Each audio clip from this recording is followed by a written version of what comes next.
Sarah Mitchell never talked about her military service. The single mother from Cedar Ridge, Colorado, just wanted to raise her 7-year-old son, Tyler, in peace. She worked double shifts at the diner, helped with homework, and ignored the local troublemakers who thought a woman alone was an easy target. What they didn't know was that Sergeant Sarah Mitchell had served 2 combat tours as an Army medic in Afghanistan, where she'd learned that sometimes the most dangerous people are the ones who look like they won't fight back. Welcome to Open Book Stories. Before we begin this intense tale of maternal protection, hidden strength, and the warrior that awakens when family is threatened, tell me in the comments, what city are you watching from today? And if you believe stories like this deserve to be told, hit that subscribe button and help us keep these powerful narratives alive. These stories matter. Cedar Ridge, Colorado, sat nestled in the shadow of the Rocky Mountains, the kind of small town where everyone knew everyone and nothing much happened except high school football games and the annual summer festival.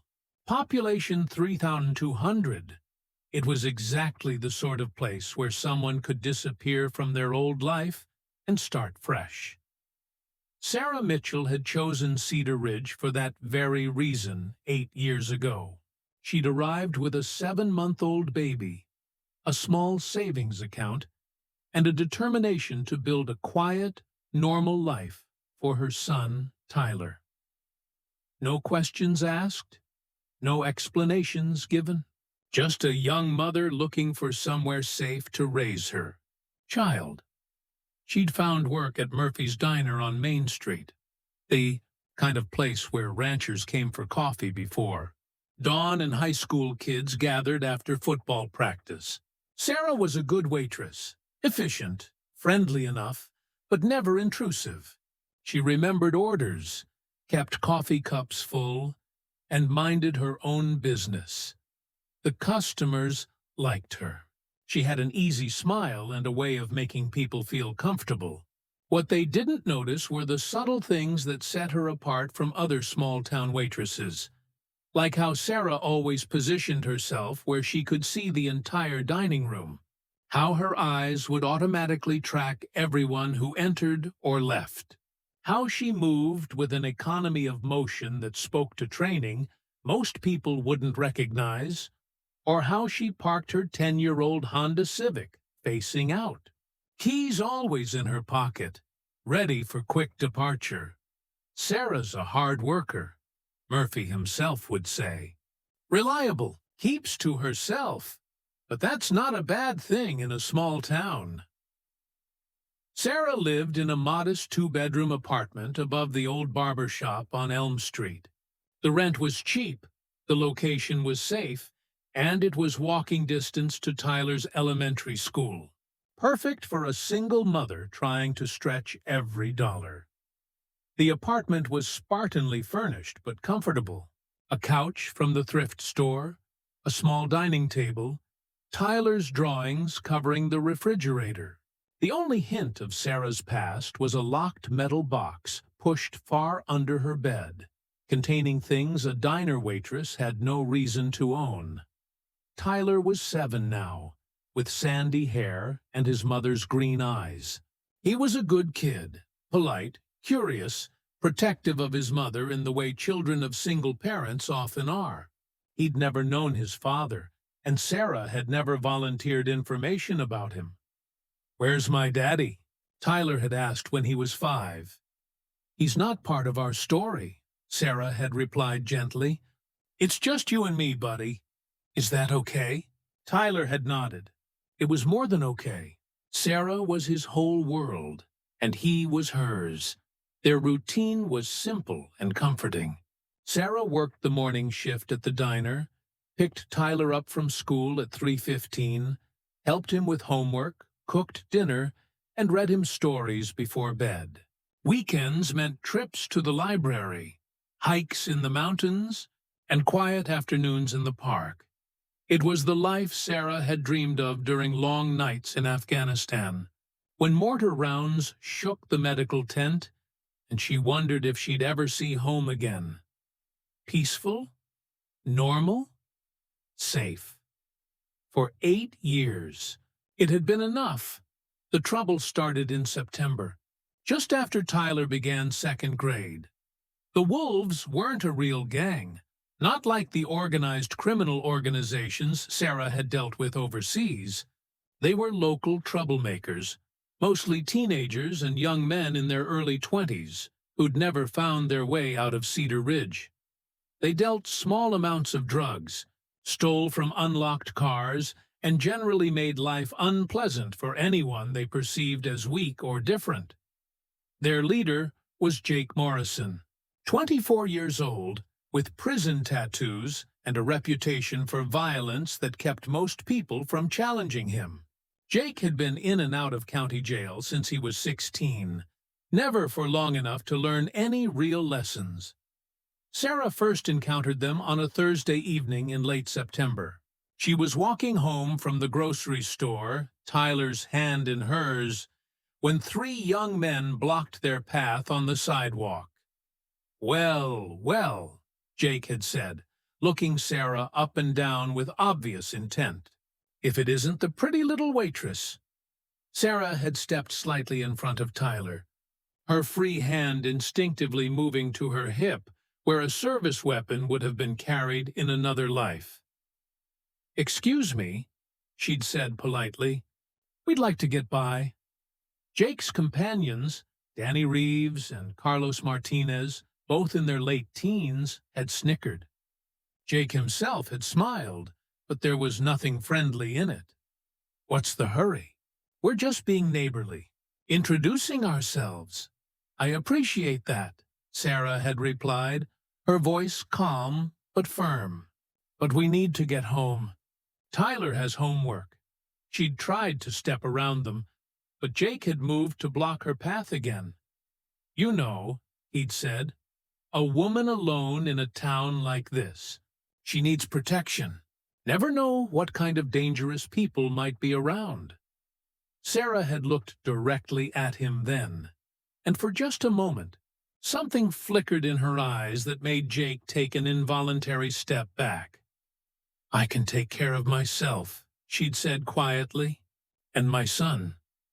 Then she'd taken Tyler's hand and walked around them, her posture alert but non-threatening. Jake had let them pass, but she'd heard him say something to his friends that made them all laugh. That night, Sarah had checked the locks on her apartment twice and made sure Tyler stayed inside while she was at work. Over the following weeks, the encounters became more frequent and more aggressive. The Wolves would show up at Murphy's Diner during Sarah's shifts, ordering coffee and making crude comments just loud enough for her to hear. They'd follow her home sometimes, staying far enough back to avoid being called stalkers, but close enough to make their presence known. Jake seemed particularly fixated on her. He'd made several attempts to ask her out, each time becoming more insistent when she politely declined. "Come on, sweetheart," he'd said one afternoon when she was leaving work. "One drink? I'm a nice guy when you get to know me." "I'm sure you are," Sarah had replied, "but I'm not interested in dating anyone right now." Playing hard to get? I like that in a woman. Sarah had stopped walking and turned to face him. "I'm not playing anything, Jake. I'm trying to be polite." "Please respect that." Jake's expression had hardened. "You think you're too good for me? Too good for this town?" "I think I'm a single mother trying to do right by her son," Sarah had said. "That's all." She'd walked away, but she'd felt his eyes on her until she reached her apartment building. The harassment escalated from there. Her car tires were slashed one morning. Garbage was dumped on her doorstep. Someone spray-painted "bitch" on the side of her building. Sarah reported each incident to the Cedar Ridge Police Department. Deputy Martinez, no relation to Carlos, would take her statement, promise to look into it, and nothing would happen. "It's probably just kids," he'd say. "Pranks. They'll get bored and move on to something else." But Sarah knew better. This wasn't random vandalism. It was a campaign of intimidation designed to make her feel vulnerable and isolated. She began varying her routes to and from work. She installed additional locks on her apartment door and started carrying a small canister of pepper spray. She taught Tyler to call 911 if anything happened to her. Most importantly, she began watching. Sarah's military training had included surveillance and counter-surveillance techniques. She started mapping the wolves' patterns, learning their routines, identifying their weaknesses, just in case. The breaking point came on a Tuesday in November. Sarah was working the lunch shift when Murphy came over to her section, looking worried. "Sarah, honey," he said quietly, "you might want to call the school." Her blood went cold. "What? Why?" "Deputy Martinez just called. Said there was some kind of incident at the elementary school." "Tyler's okay," he added quickly, seeing the panic in her eyes. "But you should go." Sarah untied her apron and grabbed her keys without another word. She drove to Cedar Ridge Elementary School faster than was safe, her mind racing through possibilities. When she arrived, she found Tyler sitting in the principal's office with Mrs. Henderson, the school counselor. He looked small and scared, but he was unharmed. "What happened?"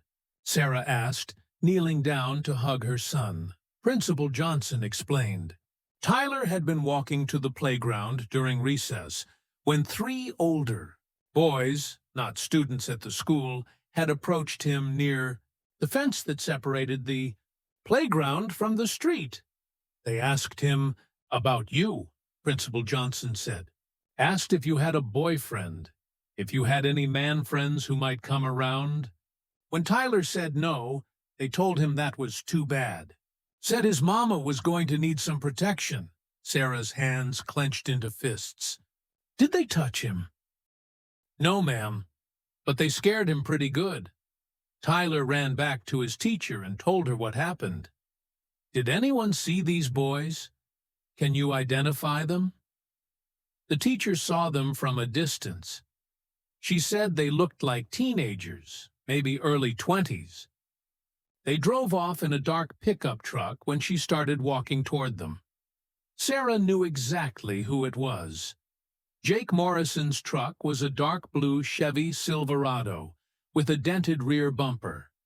She filed another police report. Deputy Martinez took notes and promised to increase patrols around the school. Sarah nodded politely and thanked him. But inside, something fundamental had shifted. They had threatened her child. That night, after Tyler was asleep, Sarah went to her bedroom closet and retrieved the metal box from under her bed. She opened it for the first time in 8 years. Inside were remnants of her old life. Her army dress uniform, still pressed, combat boots that had walked through Afghan villages, commendation letters from commanding officers, and at the bottom, wrapped in an oilcloth, items that had nothing to do with serving coffee and taking orders. Sarah unwrapped them slowly, her hands remembering the weight of each piece. Combat knife, tactical flashlight, night vision scope, medical supplies that could heal or harm, depending on the user's intent. She sat there for a long time, holding tools she'd hoped never to use again, thinking about a 7-year-old boy who was afraid to go to school because some thugs thought threatening children was an acceptable way to intimidate their mothers. Staff Sergeant Sarah Mitchell had been trained to neutralize threats to civilian populations. She'd sworn an oath to protect the innocent, to stand between good people and those who would harm them. That oath didn't have an expiration date. Sarah. spent the next week watching the wolves like they were an enemy patrol in hostile territory. She identified their base of operations, an old garage on the outskirts of town where Jake's uncle had once run an auto repair business. The building had been abandoned for years, but the wolves had moved in, using it to store stolen goods and conduct their small-scale drug deals. She mapped their routines. Jake usually arrived around noon with Danny and Carlos. They'd stay until evening, drinking beer and working on their trucks. Other members of their crew would drift in and out throughout the day. Most importantly, Sarah identified their weapons. Jake carried a handgun, probably a 38 or 9mm, based on the bulge under his jacket. Danny had a shotgun mounted in his pickup truck. Carlos favored a knife, though he wasn't skilled with it, amateur hour. Sarah had dealt with better armed and better trained opponents in Afghanistan. She also studied their personal lives. Jake lived with his mother in a trailer park on the east side of town. Danny worked part-time at the feed store. Carlos was unemployed but collected disability checks for a back injury that didn't prevent him from getting into bar fights. None of them had military training. None of them understood tactics, surveillance, or operational security. They were bullies who relied on intimidation and the assumption that their victims wouldn't fight back. They were about to learn how wrong that assumption could be. Sarah's first move was psychological warfare. On a Friday night, she waited until the wolves had all gone home from their garage hideout. Then she broke in. It was embarrassingly easy. No security system, no guards, just a padlock on the front door that Sarah picked in 30 seconds, using skills she'd learned from a Delta Force instructor in Kandahar. Inside, she found exactly what she'd expected. Stolen electronics, cases of beer, drug paraphernalia, and a small arsenal of weapons that were probably stolen as well. Sarah didn't take anything. Instead, she left something behind. On Jake's workbench, she placed a single item, a challenge coin from her old unit, the 296th Forward Surgical Team. The coin bore the unit's motto, "So others may live." She also left a handwritten note, "Stay away from my son. This is your only warning." Then she disappeared back into the night, leaving no trace of her presence except for the message. Saturday morning, Jake found the coin and the note. According to the surveillance equipment Sarah had positioned outside the garage, he'd gone into a rage, smashing beer bottles and screaming threats at the empty air. But he'd also asked Danny to look up what the coin meant. When Danny came back, with information about Army combat medics and their role in forward operating bases, Jake had gone quiet. Sarah watched all of this from a distance, noting the change in his behavior. Jake was still angry, still dangerous, but now he was also confused and slightly worried. Good. Confusion led to mistakes, and mistakes created opportunities.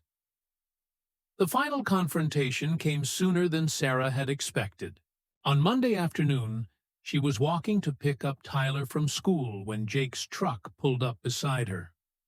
All three wolves were inside, and she could see they'd been drinking. "Get in," Jake said through the open window. "We need to talk." "I'm not getting in your truck," Sarah replied calmly, continuing to walk. Jake drove slowly alongside her, matching her pace. "You think you're smart, don't you? Breaking into our place? Leaving little messages?" Sarah kept walking, her eyes scanning for exits and cover. They were on Main Street, still in public view, but there weren't many people around. "I think you should leave me and my son alone," she said. See? That's the problem, Jake said. You don't seem to understand how things work around here. You're new, so maybe nobody explained the rules to you. Danny leaned out the passenger window. The rule is, you show respect. Jake's been trying to be nice to you, asking you out, offering protection, but you keep disrespecting him. I've been polite, Sarah said, but politeness isn't the same as interest. Jake laughed, but there was no humor in it. Politeness? You call breaking and entering polite? They'd reached the corner where Sarah normally turned toward the school. Instead, she kept walking straight, leading them away from Tyler's location. Where are you going? Carlos called out. School's that way. I know where the school is, Sarah replied. Jake seemed to realize she was deliberately leading them away from her son. Smart. You don't want little Tyler to see what happens next. He gunned the engine and pulled ahead, stopping the truck diagonally across the sidewalk to block her path. All three men got out. Sarah stopped walking. They were now in front of Hartman's hardware store, which was closed for the day. No witnesses, no help immediately available. Perfect. Here's what's going to happen, Jake said, reaching under his jacket. You're going to apologize for disrespecting me. Then you're going to be a lot friendlier, starting tonight. He pulled out his handgun, a 9mm Glock, Sarah noted automatically, but kept it low, trying to be intimidating without being obvious to any potential witnesses. Danny and Carlos spread out to Sarah's left and right, boxing her in.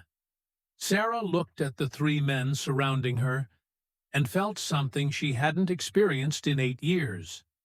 Not fear. She'd left fear behind in Afghanistan. What she felt was a kind of cold clarity, a narrowing of focus that came when training took over from thought. I'm going to give you one last chance, she said quietly. Walk away, get in your truck, drive home, and forget you ever met me. Jake laughed. Or what? You'll call the cops? Write another note? Sarah smiled, and something about that smile made all three men take an involuntary step backward. Or I'll show you what I learned in the army, she said. What happened next lasted less than 90 seconds. Jake raised his handgun, trying to regain control of the situation. You think you're... He never finished the sentence. Sarah moved like she'd been trained to move, like someone whose life had depended on speed and precision in places where hesitation meant death. The handgun was out of Jake's grip and in her hands before his finger could find the trigger. In the same motion, she swept his legs and put him on the ground hard enough to knock the wind out of him. Danny reached for the knife he kept in his boot, but Sarah was already moving. She struck him twice, once to disable his weapon arm, once to put him down. He hit the pavement unconscious. Carlos tried to run. Sarah let him get 3 steps before she brought him down with a leg sweep that sent him sprawling across the sidewalk. 30 seconds.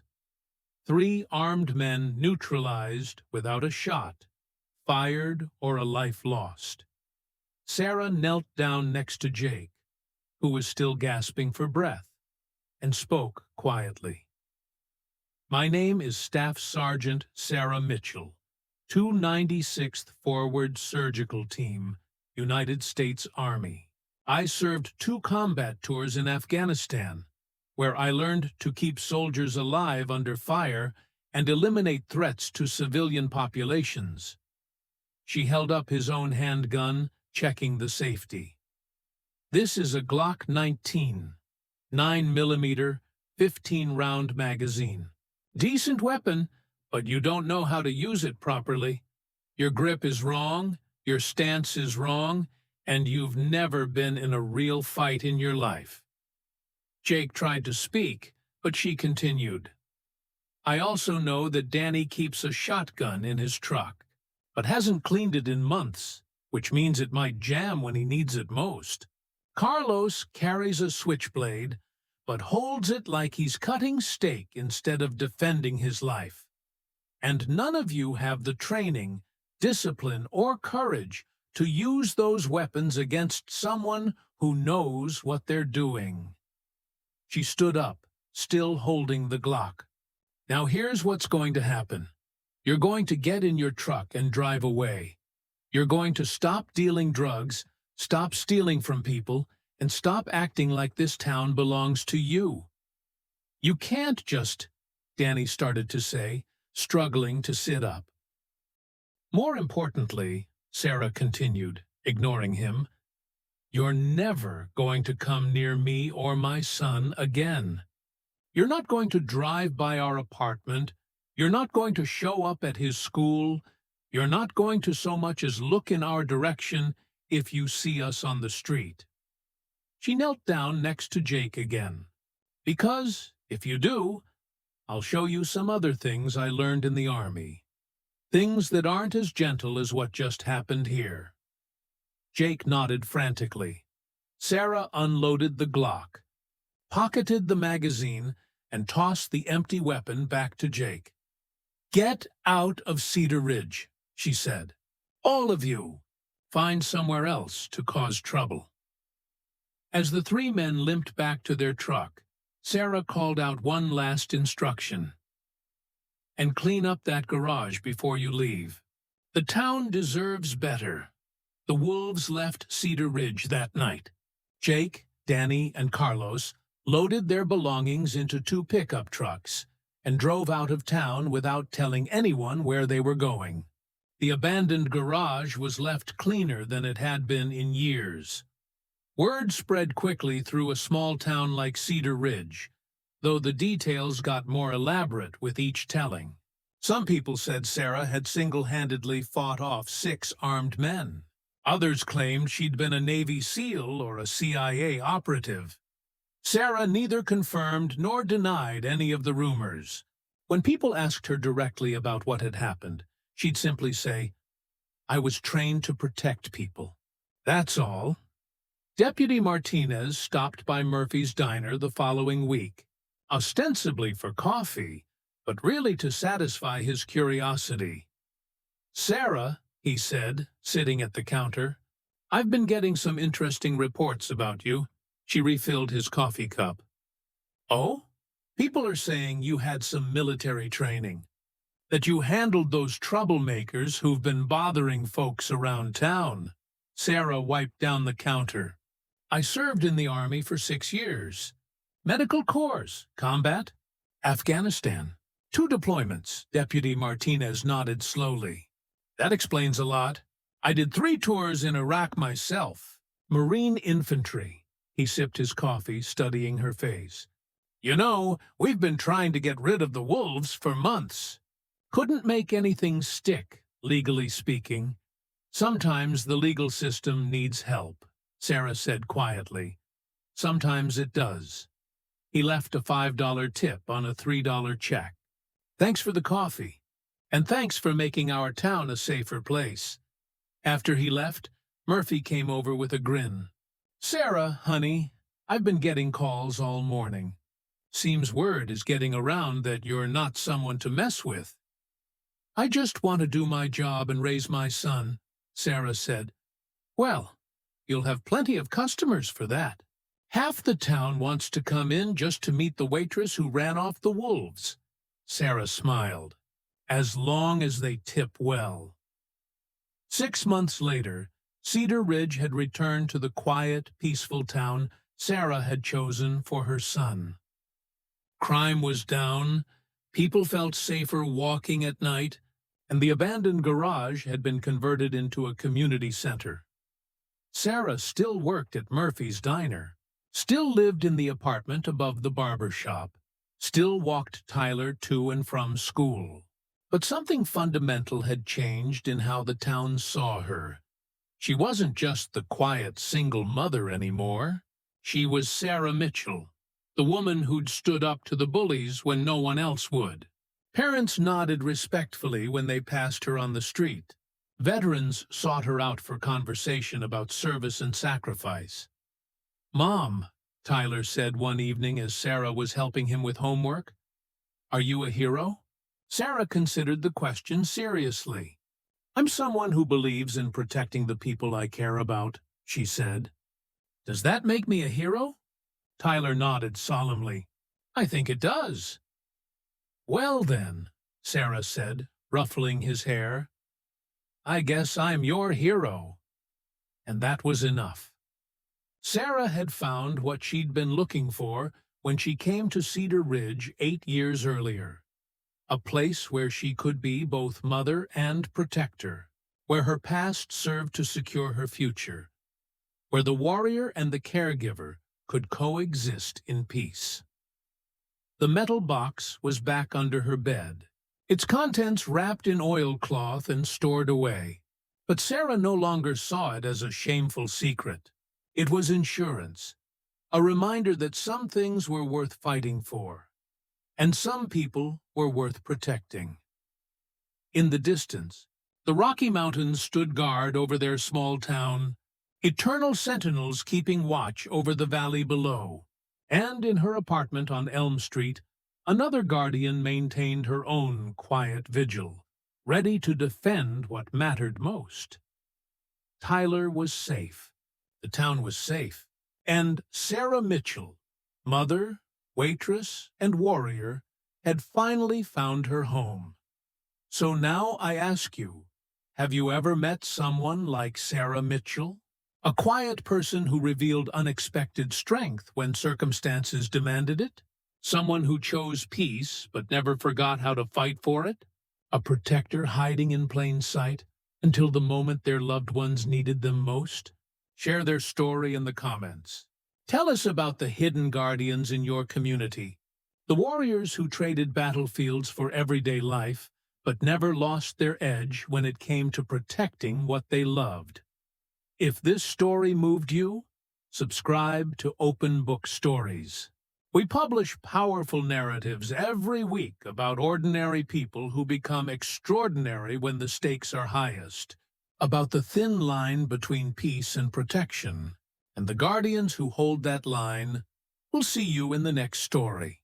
And until then, remember, some of the most dangerous people are the ones who look like they won't fight back. Because they're not looking for a fight. They're protecting something far more valuable than their own safety.